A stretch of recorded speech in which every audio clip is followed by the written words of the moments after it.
कुंवर अंकित चौहान जी जिंदाबाद जिंदाबाद। कुंवर अंकित चौहान जी जिंदाबाद जिंदाबाद। जी हाँ, 114 पिलसी विधानसभा जनपद बदायूं से कुंवर अंकित चौहान जी आप लोगों की सेवा में सदैव तत्पर हैं। जय हो।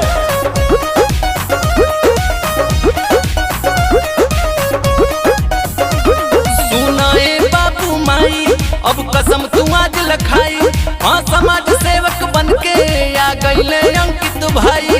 सुनाए बाबू माई अब कसम तू आज लखाई, हाँ समाज सेवक बनके आ गईले अंकित भाई। हाँ पिलसी बदायूं को दिलेर चाहिए, अंकित भैया जैसा शेर चाहिए।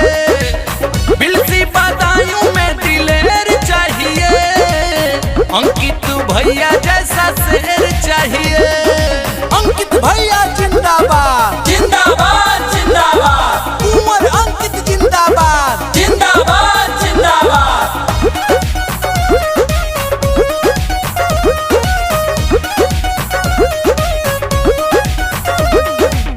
दुखिया गरीबन के हम मसीहा, हथवा उठा के आशीर्वाद दे दीहा। अंकित भैया जिंदाबाद जिंदाबाद जिंदाबाद। दुखिया गरीबन के हम मसीहा, हथवा उठा के आशीर्वाद दे दीहा। पुलिस प्रशासन एसपी डीएम सीएम से न डराले, न्याय दियावे खातिर भैया सब ही से लड़ जाले। हाँ एक बेर नहीं बेर बेर चाहिए, अंकित भैया जैसा शेर चाहिए। एक बेर नहीं बेर बेर चाहिए, अंकित भैया जैसा शेर चाहिए।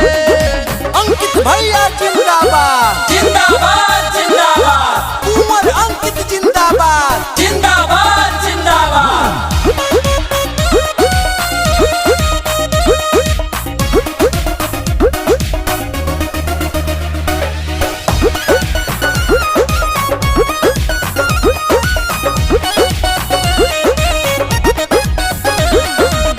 बड़े बुजुर्ग नौजवानन के शान हो, जिला बदायूं में भैया जी के सम्मान हो।